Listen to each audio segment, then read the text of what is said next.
Assalamualaikum warahmatullahi wabarakatuh. Bertemu lagi dengan saya, Poni Marcelia, pada pembelajaran biologi, yaitu tentang sistem pencernaan. Pada pertemuan kali ini, kita akan belajar tentang sistem pencernaan. Tujuan dari pembelajaran kali ini yaitu untuk menganalisis organ-organ dalam sistem pencernaan, kemudian fungsi-fungsi organ dalam pencernaan, dan proses pencernaan dalam tubuh manusia. Bahasan pada pertemuan kali ini tentang sistem pencernaan, kita akan membahas tentang ada pengertian, kemudian anatomi sistem pencernaan manusia, kemudian ada fungsi sistem pencernaan manusia, dan ada gangguan sistem pencernaan manusia. Pembahasan yang pertama yaitu kita akan membahas dari pengertian sistem pencernaan.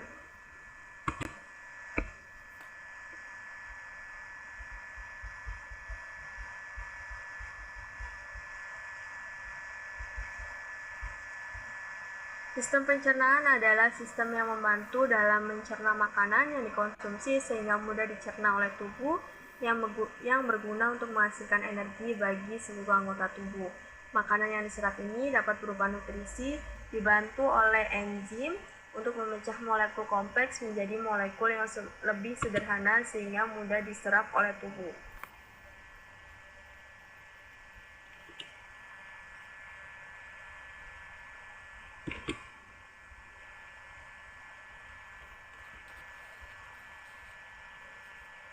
Yang kedua yaitu ada anatomi sistem pencernaan manusia.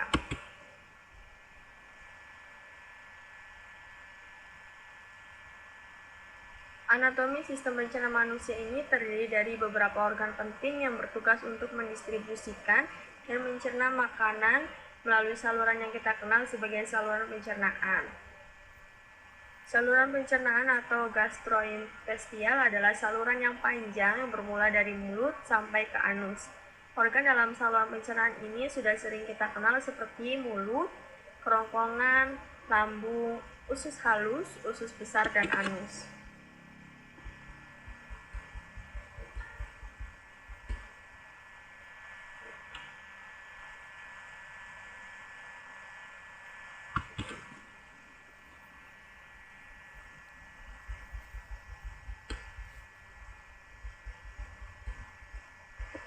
Yang pertama yaitu ada mulut.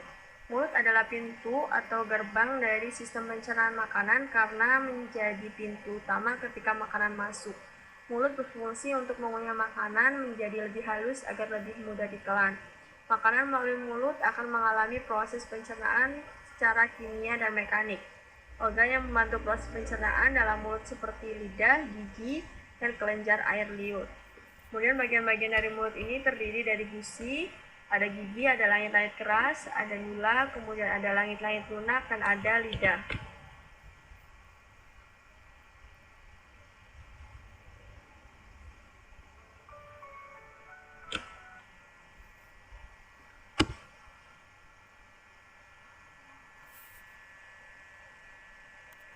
Yang selanjutnya yaitu ada kerongkongan.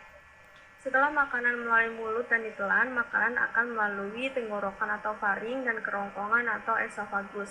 Kerongkongan berperan dalam mengantarkan makanan yang sudah ditelan untuk proses selanjutnya dalam lambung. Gerakan kerongkongan yang berkontraksi untuk mendorong makanan disebut dengan gerakan peristaltik.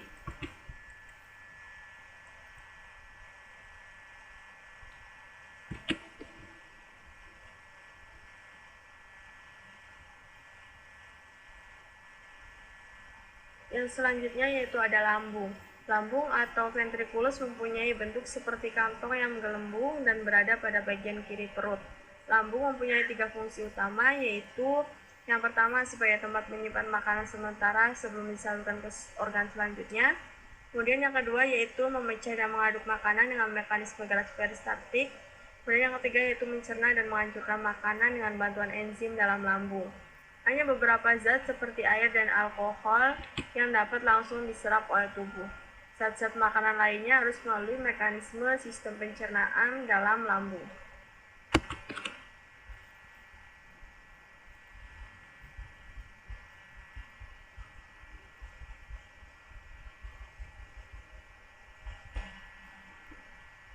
Kemudian selanjutnya yaitu ada usus halus. Usus halus berbentuk tabung tipis dan panjangnya itu 10 meter, seperti selang yang digulung, di mana permukaan bagian dalamnya ini penuh dengan tonjolan dan lipatan. Terdapat 3 bagian utama dari usus halus, yaitu ada duodenum atau usus 12 jari, ada jejunum atau usus kosong, dan ileum bagian akhir. Hasil makanan dari lambung biasanya dalam bentuk semi padat, kemudian dilepaskan secara sedikit demi sedikit melalui otot pylori sphincter. Bagian pertama dari usus halus disebut dengan duodenum atau usus 12 jari.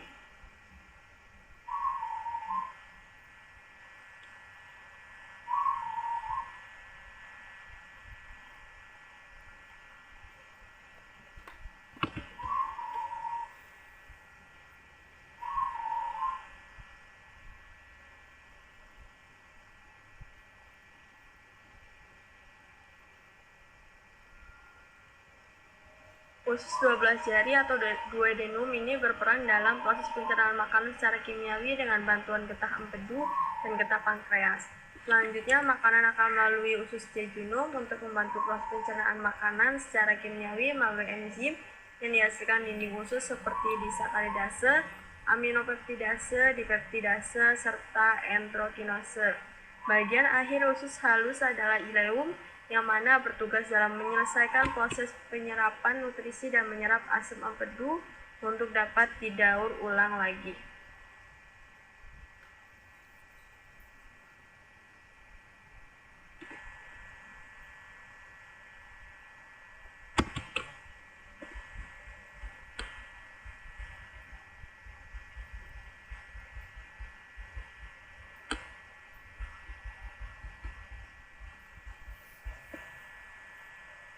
Kemudian selanjutnya itu ada usus besar.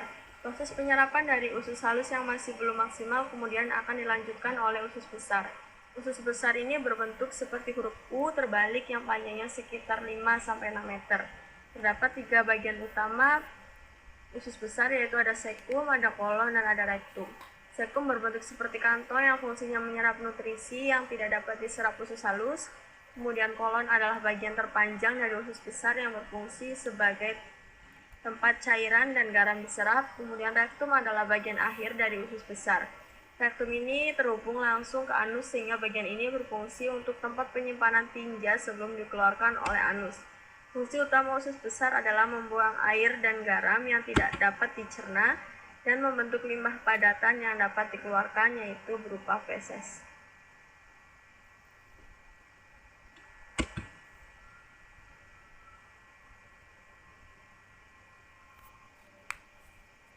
Kemudian organ yang terakhir yaitu adalah anus. Anus berfungsi untuk proses defekasi feses dan mengatur keluarnya feses. Defekasi adalah proses pembuangan kotoran sisa hasil pencernaan dalam bentuk feses.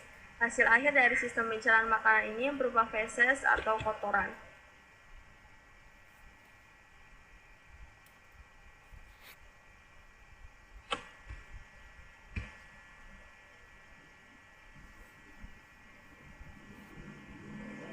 Kemudian selanjutnya yaitu kita akan membahas tentang fungsi sistem pencernaan manusia dari setiap organ. Yang pertama yaitu ada mulut. Mulut ini berfungsi untuk mengunyah makanan menjadi lunak dan halus agar lebih mudah ditelan dan dicerna. Kemudian yang kedua adalah kerongkongan. Kerongkongan ini sebagai jalan untuk makanan yang telah dikunyah menuju ke lambung. Yang ketiga yaitu ada lambung. Lambung terdiri dari 3 fungsi. Yang pertama yaitu tempat menyimpan makanan sementara sebelum disalurkan ke organ selanjutnya. Yang kedua memecah dan mengaduk makanan dengan mekanisme gerak peristaltik. Yang ketiga yaitu mencerna dan menghancurkan makanan dengan bantuan enzim dalam lambung. Yang keempat yaitu ada usus halus. Usus halus ini berfungsi untuk menyerap nutrisi dari proses pencernaan. Fungsi yang kelima yaitu ada usus besar. Usus besar ini berfungsi untuk membuang air dan garam dari bahan yang tidak dicerna. Kemudian yang terakhir, fungsi dari anus yaitu sebagai lubang keluarnya sisa hasil pencernaan. Ya, selanjutnya kita akan membahas tentang gangguan yang terjadi pada sistem pencernaan manusia. Yang pertama yaitu yang sering terjadi adalah diare. Diare adalah peningkatan frekuensi BAB lebih dari 3 kali dalam sehari. Perubahan konsistensi menjadi lebih cair. Kemudian yang kedua yaitu ada sembelit. Sembelit merupakan perubahan frekuensi BAB menjadi lebih jarang dan disertai dengan kesulitan BAB.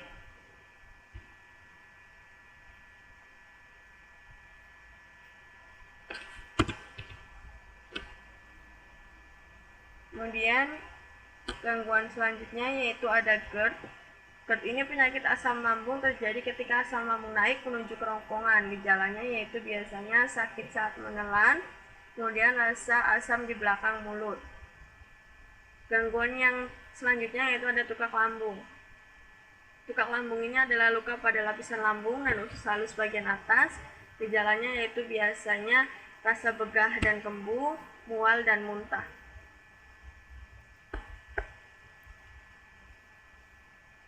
Kemudian yang terakhir yaitu adalah wasir. Wasir terjadi ketika pembuluh darah vena yang terletak di luar atau di dalam saluran anum atau rektum mengalami pembekakan.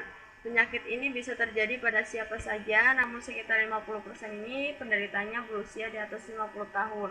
Wasir ini dapat menimbulkan nyeri gatal pada anus, benjolan di anus, serta keluarnya darah ketika BAB.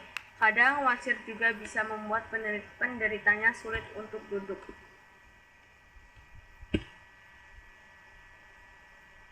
Oke, demikian pembahasan tentang sistem pencernaan manusia. Semoga dapat dengan mudah dipahami oleh kita semua. Demikian dari saya. Wassalamualaikum warahmatullahi wabarakatuh.